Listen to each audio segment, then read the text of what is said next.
When it comes to Batman villains, I tend to like the ones that fit the...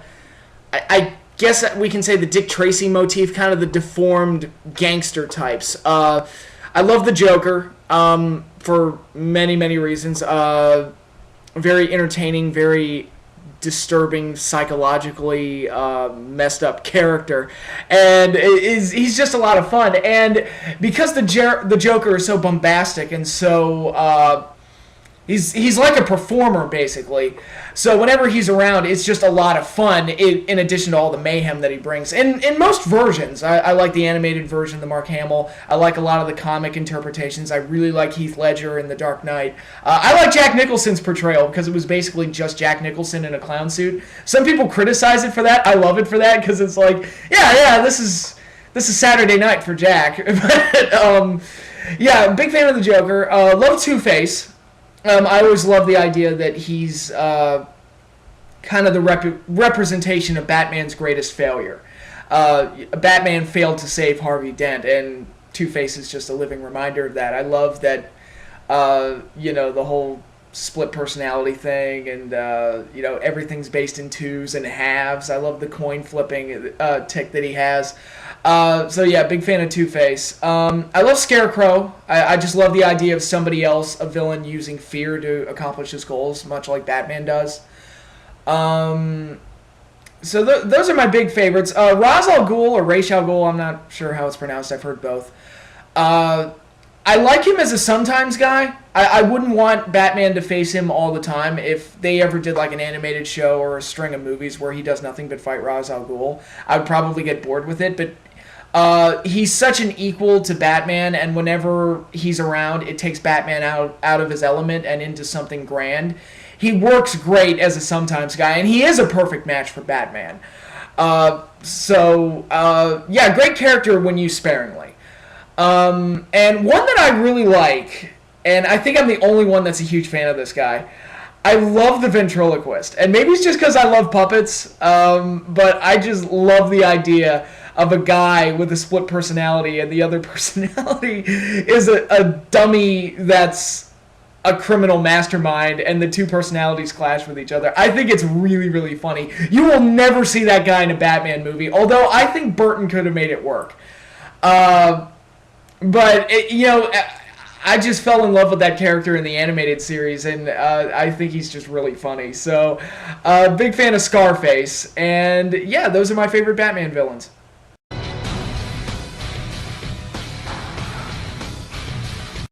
You know, it's weird. I only watched the show once, and I thought it was really funny. I especially like Patrick Warburton's character, and I love the idea of just doing a big parody of Johnny Quest, because, that was a really funny show back in the day. It's an easy show to parody, I'll say that much. But for some reason, I never watched it again after the one viewing. I'm not entirely sure why, because I thought it was really funny the one time. So maybe I should go check it out more. So thanks for bringing that up. I might go do that right after I'm done filming this.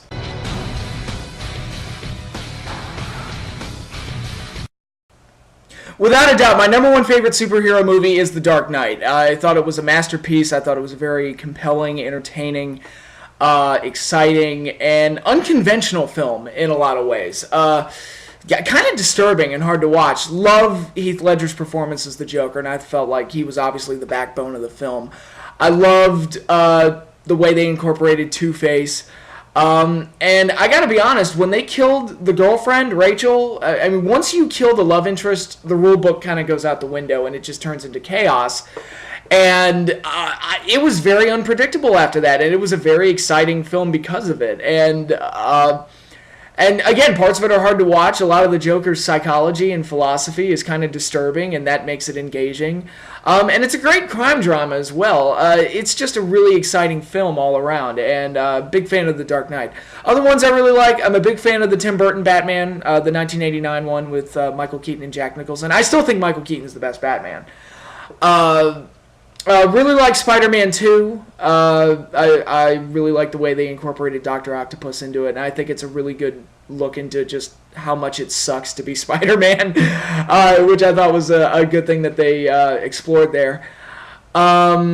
Really liked Iron Man. Iron Man is probably the best origin story of any superhero movie done to date. Love the Avengers. I thought the Avengers was pretty fucking sweet, actually. That one kind of knocked my socks off. And I'm a big fan, and this is kind of a weird one, but I am a big fan of the Thomas Jane Punisher film. I love that Dirty Harry approach that they took with it, and that one's a very just a fun film for me to watch. So those are my favorites, with The Dark Knight being my absolute number one.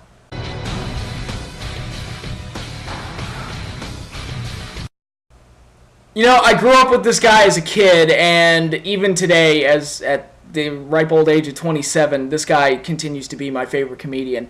Mel Brooks, the master of parodies. Love that man's work. When he was at his best, there was no one funnier. The gags are really, really just quick and snappy and very funny. The material that they work with is really funny. The way they satire movies and society is really funny. Love Blazing Saddles. I think that is a brilliant, brilliant film, in addition to being wickedly funny. I love Young Frankenstein, especially someone... I was a fan of the Universal monster movies as a kid, Dracula's and the Frankensteins and the Wolfman and stuff like that. So I was a huge fan of that one. And again, it's very, very funny. Spaceballs. That is the comedy of the Star Wars generation. Love that film. Really, really funny. History of the World, wickedly funny. I was also, this one kind of goes unnoticed, but I also really liked High Anxiety, which was a parody of the Hitchcock films. I thought that one was really funny. People don't tend to remember that one as being one of his best, but I was a big fan of that one. And I really liked Robin Hood Men in Tights. That was probably his last good one. So yeah, Papa Mel, I just love his humor. I love the way he presents his comedy, and I just think he's really, really funny. I'm also, if I can throw some love out there as well, I also really like Monty Python and their brand of humor. So obviously that tells you how warped I am to think that all the wackiness that goes on with those guys is really funny, but you know.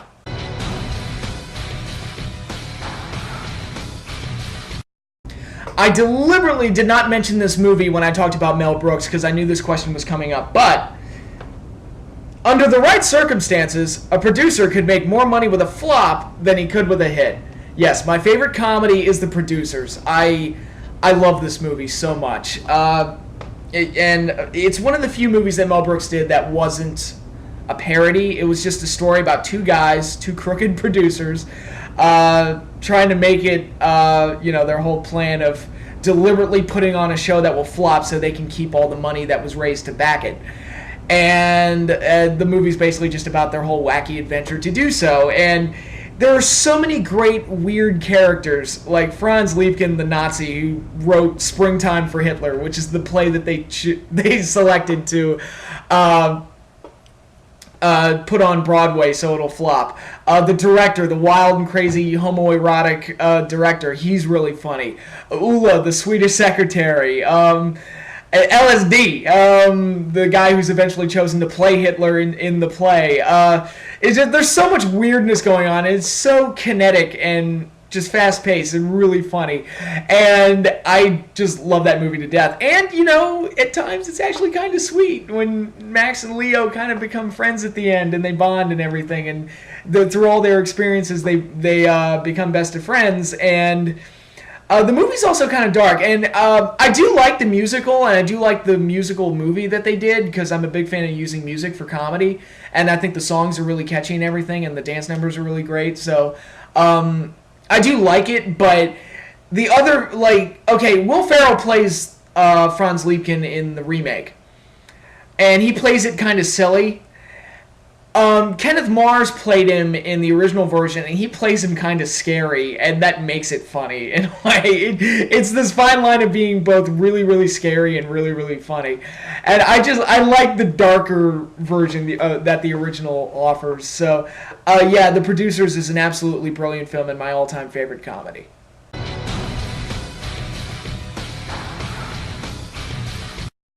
Well, since I'm showing off DVDs here, my favorite horror movie of all time is The Exorcist. This movie, and the main reason it's my favorite horror film is because it's the only movie I've ever seen that actually kind of gives me the willies. And I'm not saying that I'm the toughest guy in the world or anything, and that other horror movies don't scare me. I react to jump scares like everybody else does, but this movie stays with me after I've seen it, and once I've seen it, I'm probably not going to sleep all that night. I don't know what it is. Maybe it's because I'm Catholic, and the material just kind of sticks with me, but the imagery in that film is so horrifying, and the subject matter is so just over the top and horrifying in a way. And I also appreciate the film for being so grounded in realism. I mean, they take this topic, this otherworldly subject of demonic possession, and treat it as if it were happening in the real world. And the characters within react to it in the way that you would expect people in the real world to react to it. And in a way that makes it scarier, because the world that the film is portraying feels like something that could actually happen. And I have to say, and one of the reasons I think the film is so scary is the makeup job that they did on Linda Blair is, I think she has to rank up there as one of the best movie monsters of all time. What they were able to do with her just visually was unbelievable. And I remember watching the prequel, which is horrible, by the way.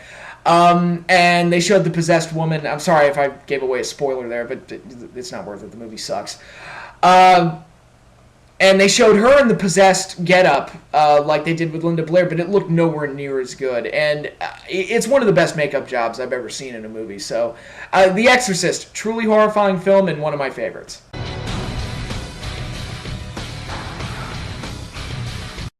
That's a good thing I'm wearing the Godzilla monster shirt for this question. I think the Godzilla series has one of the best monster cast, maybe the best monster cast ever assembled for a film franchise.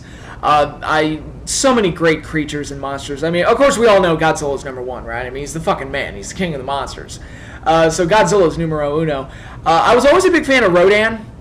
He was the exact physical opposite of Godzilla. He was small, fast, could fly. So I always really liked him. Anguirus is great. I always loved the idea of him having spikes all over his back. And I also find it kind of funny. He was Godzilla's first opponent, and yet he ended up becoming known as like Godzilla's Barney Rubble. In a way, just his sidekick, basically, and one of his greatest allies. So I always thought that was kind of funny. King Ghidorah is great. Very majestic looking and looks like something out of Greek mythology. And I think once you have like a three-headed golden dragon that spits lightning out of its mouth, I think that pushed Toho to be a little bit more creative with some of their monsters in the future. And that's a good thing. Even though they're not more of the popular monsters, I did love the way that they were created. I think it was some of the best puppet work that Toho's ever done, and that was for Kumonga the giant spider and Kamacuras the giant mantis, both of which are in Son of Godzilla. Not one of the more celebrated films, but I do really like the way they brought those creatures to life. And, for all the dated effects in Godzilla movies, and there are a lot of them, and, a lot of the suitmation effects don't hold up that well, but I thought the puppet work done for both Kumonga and Kamacuras was very, very good, and I think it holds up fairly well. Love the Smog Monster. I think he's great. A great deadly opponent for Godzilla. And that's one of my favorite Godzilla movies because it's so goddamn weird. Even by Godzilla standards, that movie is fucking weird. And I love it because of that. Mechagodzilla's great. I love the idea of Godzilla having a robot clone. And they've redone him a few times, and he's always great. Biollante that's another one where Toho did an excellent job of bringing the creature to life. I mean, that thing is fucking huge. It stands a head over Godzilla and has tendrils and shit going all over the place. So that creature looked very, very good, and just a really great, powerful foe for Godzilla to face as well. Space Godzilla is great, just for the sake of having a blue doppelganger for Godzilla. It's kind of funny, but at the same time, he was kind of a badass, so it kind of worked. Batra's great. Batra is basically Mothra if Mothra was a badass, and I like that. Obviously, Mothra was more of a girly monster, but Batra was kind of this, like, yeah, this is the badass one that can fly. I like this insect monster. Destroyer's great. He looks like the fucking devil. He has a lot of the Smog Monster's powers, and I do like that they tied him into the Oxygen Destroyer, just as a great way to tie into the first film. But yeah, those are my favorite Godzilla monsters. Like I said, Godzilla has one of the greatest monster casts ever assembled. One that I do like that's really weird, Gorosaurus, and I think I'm the only one that's a big fan of the guy. He's basically just a blue T-Rex that does a kangaroo kick, but for some reason I just always liked him, and he doesn't get a whole lot of love. He's actually on the shirt, right here in the corner. You obviously can't see that, but I keep hoping that he'll make a comeback, so here's hoping we see that kangaroo kick again.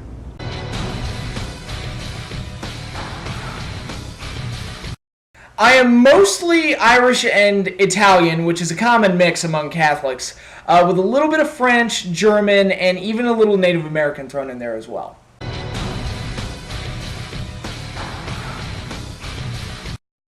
Oh yeah, of course, the black and white era of film.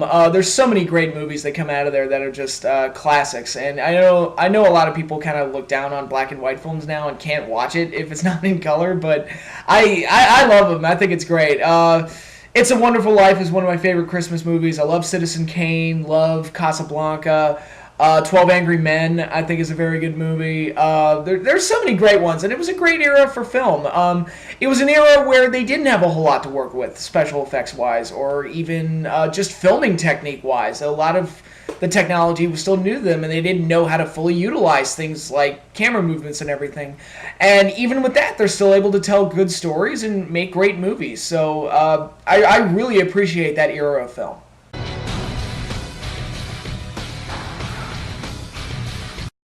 Without a doubt, Italian. I love Italian food. It is absolutely just awesome. Although I guess I should call it American Italian cuisine, because I've been told that real Italian food is nothing like it is here in the States, and whatever it is we have here is just an American version of real Italian cuisine, but I love it so much. It's so damn good.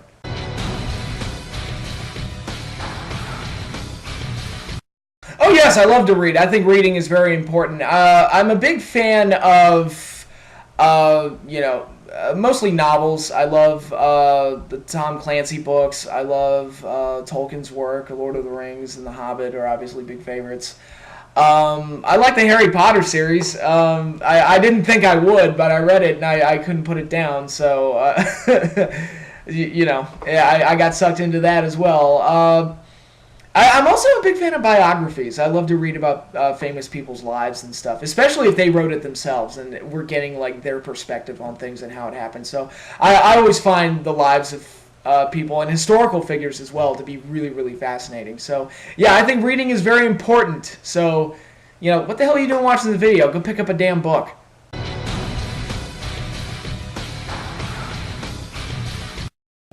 I do like theme parks, though I haven't been to one in a long time, like a few years. My favorite one to go to was the Six Flags over in Jersey, which is funny because there actually is one in the D.C. area, but it's notoriously terrible. I've never been there. I just always used to go to the one in Jersey because I've been told it's a vastly superior park, and I just took people's word for it. But yeah, I really like roller coasters, love theme parks. I think they're a lot of fun, and I wish I had more time on my hands so I could go, go visit one more often.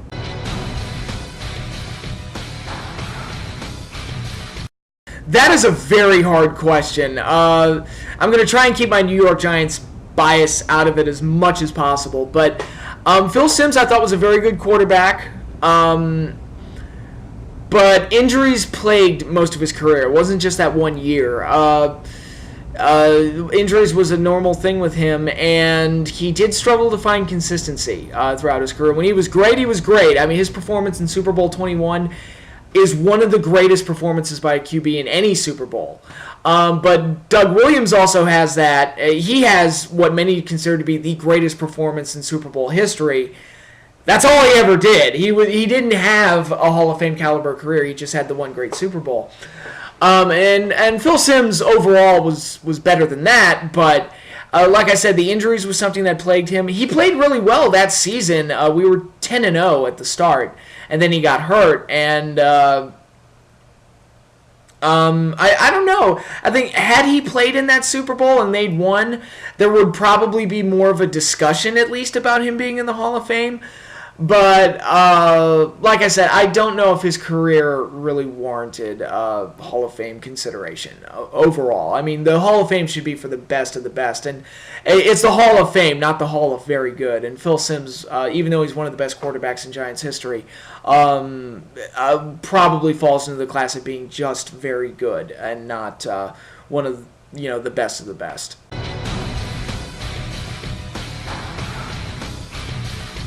Idiotic drivers, irresponsible parents, and inconsiderate people that hold people up because they don't want to move fast. Like what I mean by that last one is when I'm walking through a parking lot and a car stops to let me walk by, I try to move as fast as possible because that car was kind enough to stop. And if I walk slow, I'm holding that person up. And I hate it when I'm driving through a parking lot and I'll stop for somebody, I'll do the same thing, and that person walks as slow as they possibly can just to hold me up. And I think that's very inconsiderate. So those are the things that really bother me and my big pet peeves.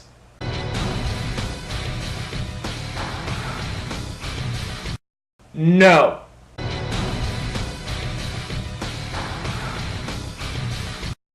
I think Green Lantern deserves to have a good movie. Doesn't he?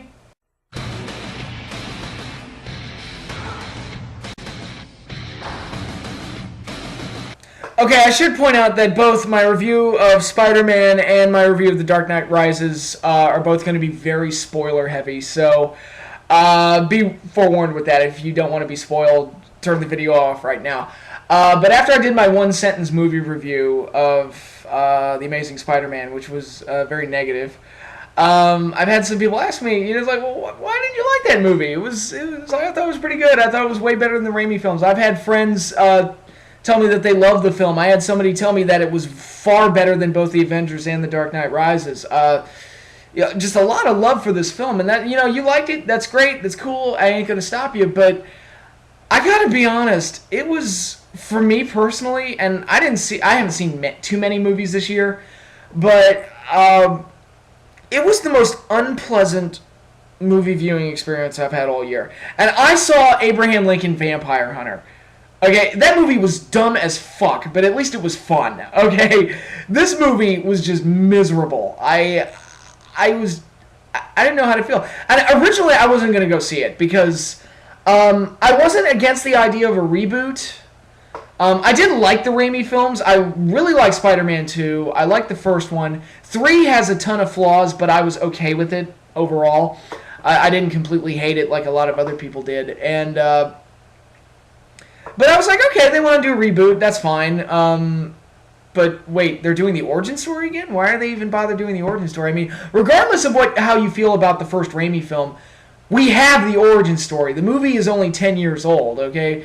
Can't you just do what the last Incredible Hulk movie did? It's like, all right, the Ang Lee movie sucked, but they pretty much covered the origin story, so let's not retell that. Let's just start the story as if in progress and just assume people know the origin, because most people know the origin anyway. It's like, all right, spider bite, boom, you get superpowers, and Uncle Ben dies, bang. Okay, we get it. We know the fucking origin. So I was against that, so I was just going to skip this movie. It's like, yeah, I feel like, well, if it's an origin movie again, I already saw this movie 10 years ago, so I'll just wait for the second movie to come out. And but when this movie was getting as much positive press as it was, I was just kind of like, maybe I should check this out. One person even described it to me as being the X-Men First Class of the year, where nobody really expected much out of it, but it kind of came out of nowhere and really turned out to be pretty good. And I think X-Men First Class, truthfully, and X2 is very good, but I think X-Men First Class is the best X-Men movie to date. So that movie did catch me off guard. So I was like, all right, if you're going to make that comparison, I'll check it out. The only person I talked to that hated it, the Spider-Man movie, was my sister. And my sister is a diehard Spider-Man fan. To the point that it's almost religious and kind of scary. She loved the Raimi films, loves the comics, she loves most of the animated shows that have come out. I mean, she can tell you, she is a walking encyclopedia on Spider-Man. She can tell you just about anything about Spider-Man. Loves that character to death. It has a ton of merchandise too. It's kind of creepy and weird. But she called me up after she saw it, and she said it was horrible. She hated this movie immensely. and she warned me against seeing it, and she was the one person that told me not to go see it. And when I saw it, I was just... It was so bad. It was so just unpleasant. Two major problems I had with the film that just make it just irredeemable. And there's a lot of nitpicky bullshit problems. Like, I had a ton of problems with Batman Begins, but it's mostly minor nitpicky stuff that I can overlook. Batman Begins overall is still a good film. It's just got a lot of little nitpicky problems with it. And those problems are here, too, in The Amazing Spider-Man. But there were two huge problems with the overall film that I just can't forgive. One, it ripped off the first movie way too much, and I knew that was going to happen, and I feel so stupid that I paid for a ticket just to see the same movie that I saw 10 years ago. It was the same movie. I don't know what to tell you. They ripped off so much from the Raimi film, the first one, that you could have done a drinking game with it. Aside from all the origin stuff, and yeah, they repeat almost all of it. All of it, just bit for bit remake of the first film. But other stuff, the movie ends with a funeral. The movie ends with Peter saying, "We can't be together," to the love interest. The villain is virtually identical, and I know the Lizard and the Green Goblin are different characters, but I mean, let's look at this. What was the villain in the first movie? It was a green guy, who gained superpowers by testing something on himself that he was going to lose his funding for, so he had to test it on himself to make sure that it worked. And the end result was that it drove him insane, and he developed a split personality and started talking to himself. What was the villain in this movie? It was a guy that became a big green guy with superpowers because he was afraid of losing his funding for something, and using that thing on himself drove him completely insane and drove him to talk to himself and gave him a split personality. Same shit. I mean, they copied so much from the first movie that when people tell me that this movie is, so much better than the first Raimi film, I have to laugh, because it's like, look, it's the same movie. The only problem is that a lot of the stuff is underdeveloped. The Uncle Ben death was glossed over, I felt, and felt like it was tacked on there because they felt like they had to do it. Peter searching for his killer, that got dropped. Obvious sequel baiting going on there, which there's a lot of unresolved stuff that was done in this film, obviously for the sake of sequel baiting. And that was a criticism that a lot of people had of Prometheus, and a fair one to a point. But it's even worse here, and to be perfectly honest, Prometheus was a far better film than this. But so I'm willing to overlook it at least a little bit. But yeah, Uncle Ben's death felt glossed over and just tacked on, and at no point did Peter say, "It was my fault that Uncle Ben died."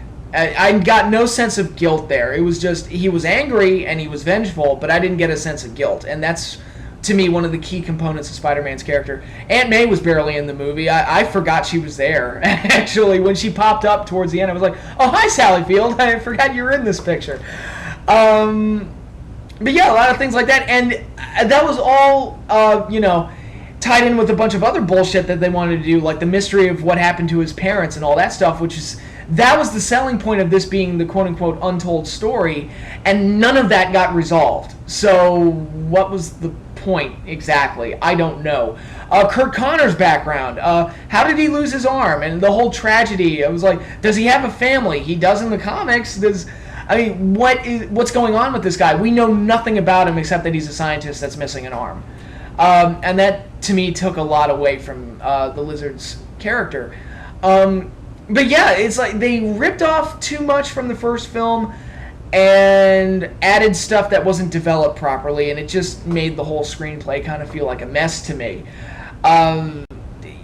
And I do have to say, going back to the Lizard did not look very good, and that's another unfortunate trait that he shares with the Green Goblin, because in the first movie, Green Goblin looked like shit, because he looked like a Power Ranger. I don't know, I still to this day don't know what they were thinking. I know they established the suit as a quote-unquote flight suit for the glider, but why does he look like a Power Ranger? But the lizard, for those of you who had the misfortune of watching the Super Mario Brothers movie in your youth, which I was one of them, he looked like a Goomba. If you saw the Super Mario Brothers film, the Goombas looked a lot like the lizard does in this movie, and that's not a good thing. I was just kind of like, oh dear. Oh dear, dear, dear. What other problems were going on? I thought the romance between Gwen and Peter was very Twilighty, and not in the, oh, I need a boyfriend, so I'm going to go to extreme suicidal lengths to keep him type of, Twilight fucked up bullshit. But in a lot of the delivery and interactions between the two, it's like there were scenes where they were just stuttering at each other and making moon eyes and saying stupid things like, I like kissing you, and oh, it's beautiful.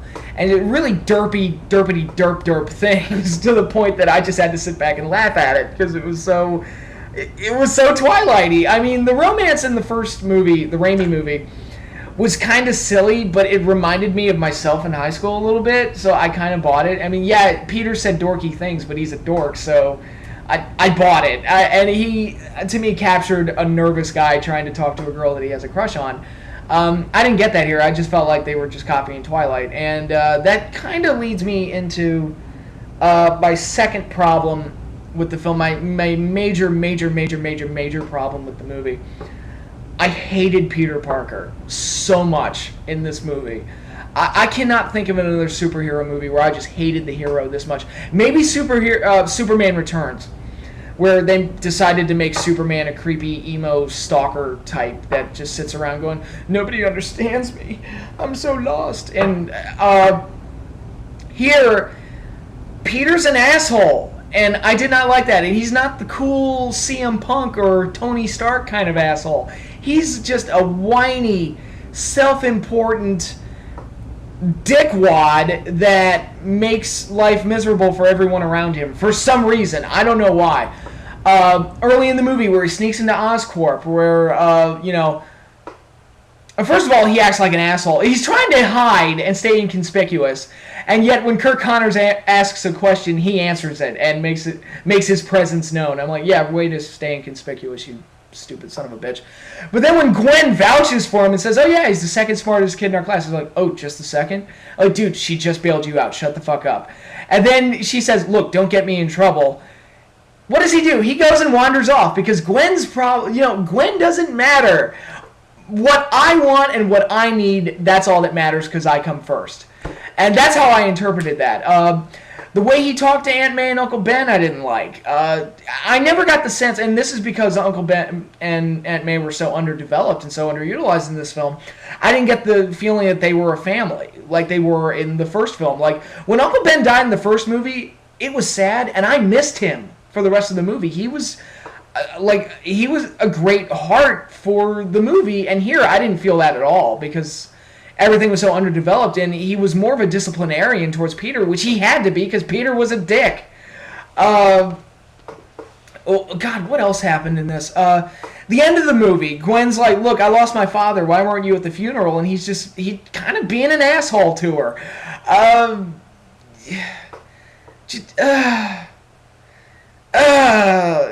It made me so angry. The breaking point, I'll tell you the breaking point where I just kind of just threw my hands up and was like, you know what, fuck this, I'm done with you, I fucking hate you. The dinner scene where he's at the Stacy's house. He's dressed like a slob. And maybe this is just a sign of me getting old, but he's dressed like a... First of all, he comes in through Gwen's window, which... creepy as fuck, and that goes into that Twilight realm again, where it's like, oh, creepy stalkers are the best boyfriends, and why is that a thing now? He takes pictures of Gwen when she's not looking and puts them on his computer. Creepy! When did creepy become romantic? I don't know when this happened. Like, I remember when I was a kid, I saw Better Off Dead. Really funny movie. The dude has an unhealthy obsession with his girlfriend and has, like, shrines to her and pictures everywhere. Kind of creepy. He's pathetic. He's a loser. And he deserves to be made fun of for that because he's an idiot. And now, because of Twilight, I guess, it's kind of become like, oh, creepy stalkers are awesome. Superman did it. Fucking Twilight's doing it. Spider-Man did it. Hell, it started with Star Wars Episode 2. I mean, that was... the romance in that movie was Twilight before there was Twilight, but... Yeah, I had a problem with that. But the dinner scene, he's dressed like a slob, but he's a guest in their home, and he's picking a fight with Captain Stacy when A, he's supposed to be keeping his identity a secret, and he's just tipping him off that he's Spider-Man. And B, dude, you're a guest in the guy's home. Be respectful, okay? And he's just a total dick. And, you know, when my sister saw this, she said the whole time, she was like, I do not understand what Gwen sees in this guy. He is such a total asshole. And I'm sitting there like, you know what? I do know exactly what she sees in him because girls in high school love the bad boys. And he's like a skater, and he's too cool for the rules, and he's, you know, dark and sullen, and likes to, you know, and there's so much of this movie is spent with him just sitting there sulking, and he is way more emo in this movie than he was in Spider-Man 3. Just throwing that out there. Yeah,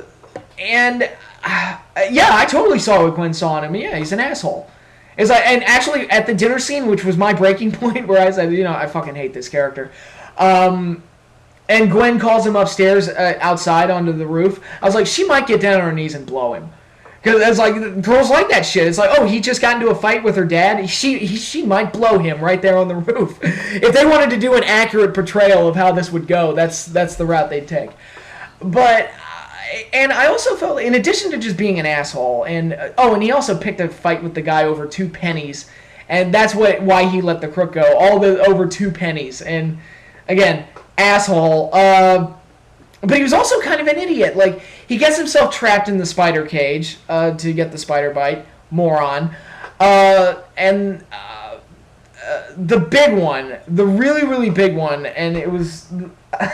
when this happened in the movie, the audience I was with actually laughed at it. But when Lizard finds the camera that has Peter's name on it, why are you walking around with a camera that has your name on it? Dude, oh my god. It was so... And that's one of those nitpicky things that normally I would let slide, but I hated so much else about Peter's character. It just gives me one more reason to hate him, because he's a fucking moron. God, it just made me so angry the whole time. The whole movie, I just wanted to punch him in the face. Because he was either doing something stupid, or he was being a disrespectful asshole, or he was being an emo, little whiny little bitch with daddy issues, or... whatever. I mean, it was one of the most unlikable superheroes I've seen in a long time. And that to me, like, I could forgive them ripping off the original film if Peter had been likable. And I do like Andrew Garfield as an actor. I really do. I don't know what happened here. I'm just going to blame it on the writing. But, I could have forgiven all of it if Peter Parker had just been likable. He wasn't. He was just a complete... douche nozzle. And the last line of the movie, he makes a promise to Captain Stacy that he won't date Gwen as Captain Stacy's dying.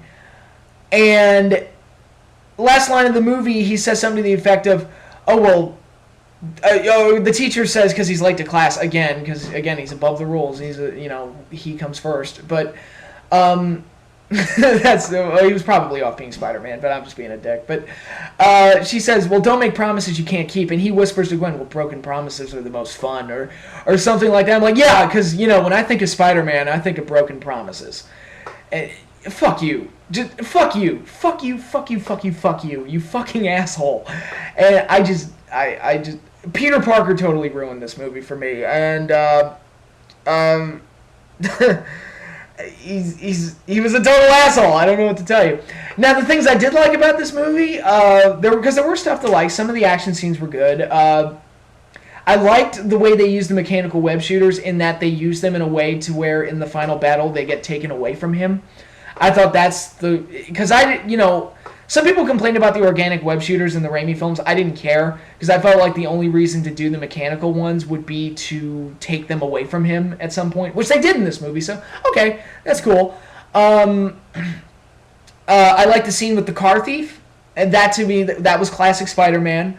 And the best scene in the movie, to me, by far, was when he saved the kid on the bridge. I like that, when he takes his mask off and gives it to the kid and say, here, it'll make you stronger.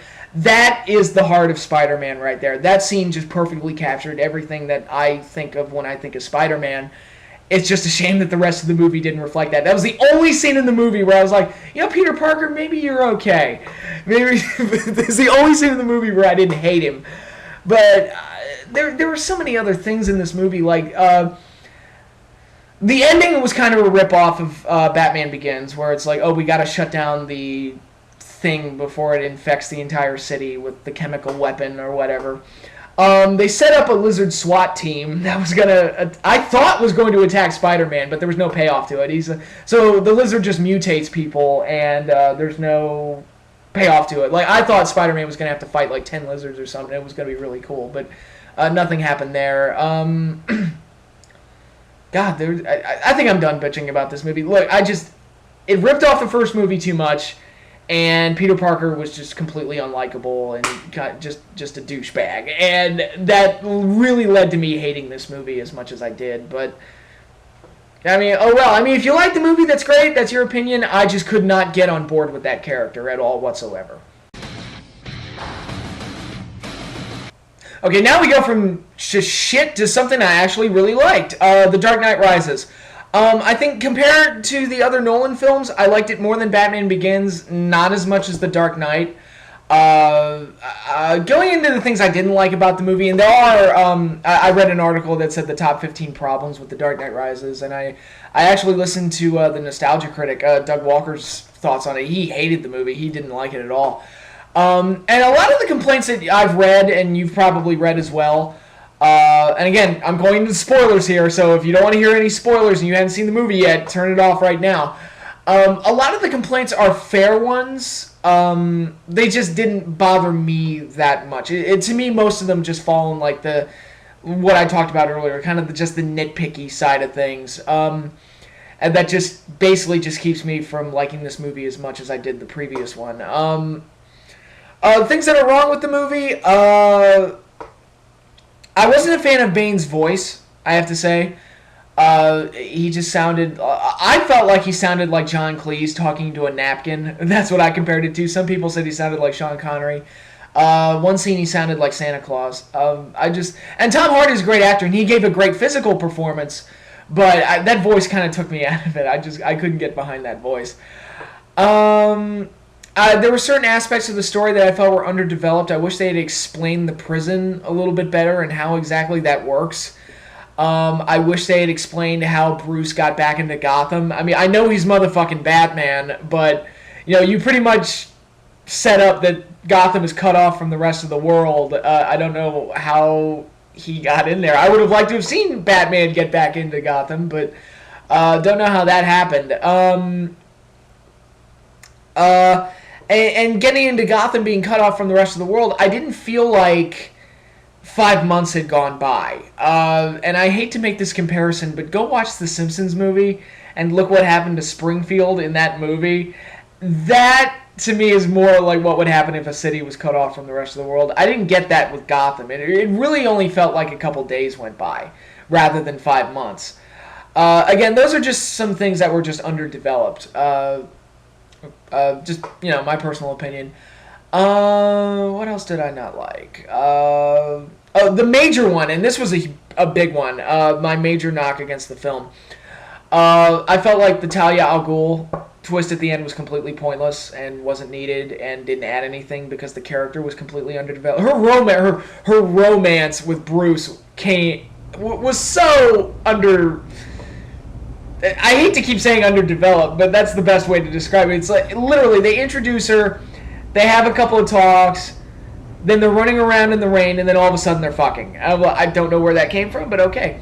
And I knew that was Talia. When I first read, before this movie was even made, that Marion Cotillard, I think that's the actress's name, Marion Cotillard has been cast as unnamed female character. I'm like, hi Talia, how are you? I knew exactly who it was supposed to be. But I just felt like they didn't give her anything to do, to the point that I almost felt like, well, what was the point?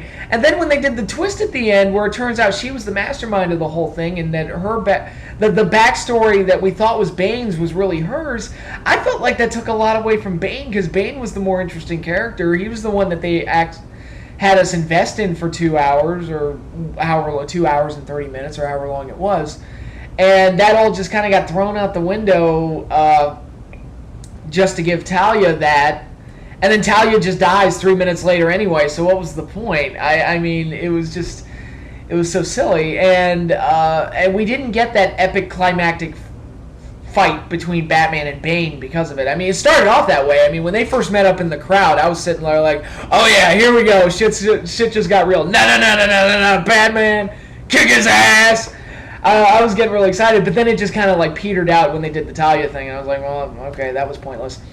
And I also wish they had actually stuck to their guns and actually killed Bruce Wayne. I didn't like that they added that shot at the end where Bruce was in the restaurant in Italy where Alfred found him, which I kind of thought that was going to be the ending once Alfred said it out of nowhere in the film, which made me, Christopher Nolan, he's a great filmmaker, but that motherfucker doesn't know how to foreshadow or shit. I mean, even in the last movie, it's like, you either die a hero or you live long enough to see yourself become a villain. They should have had like a fucking neon sign over Harvey Dent that said, fucking Two-Face is coming, or something like that. But, yeah, I wasn't a fan of that. I wish they had just done the ballsy thing and just killed Bruce Wayne, but let the Batman legacy live on through the Blake character.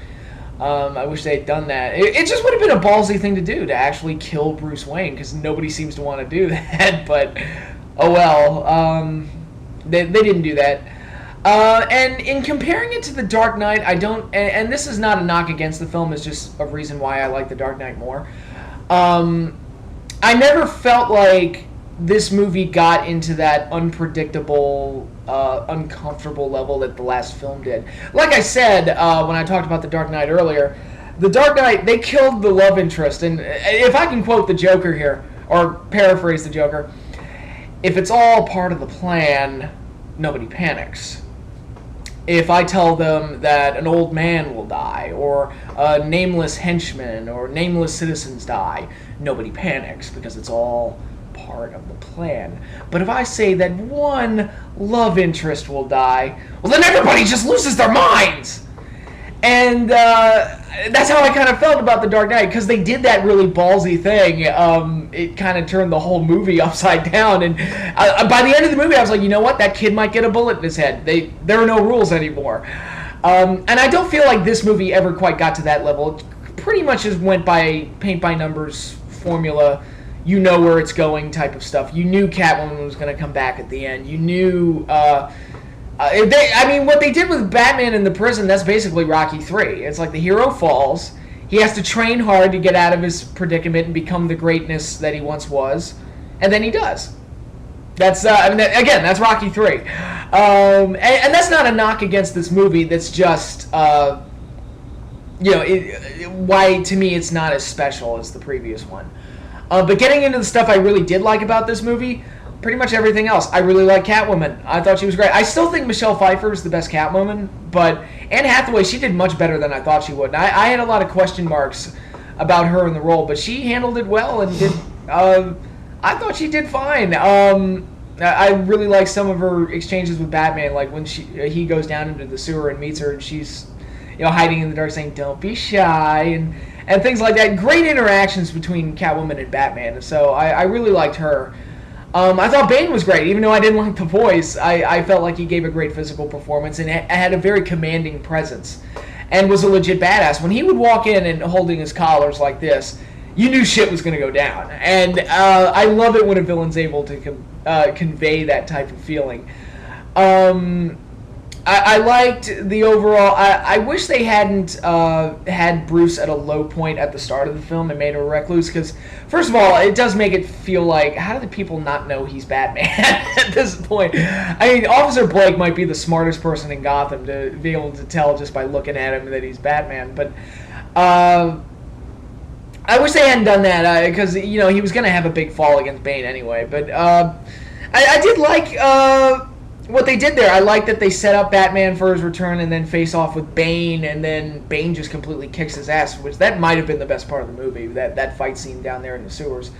And I thought all of that was really great, and it was a fun story to follow, even though parts of it were underdeveloped. I did enjoy a lot of what I was watching. I thought the Bat was very cool. I thought that provided some good action sequences.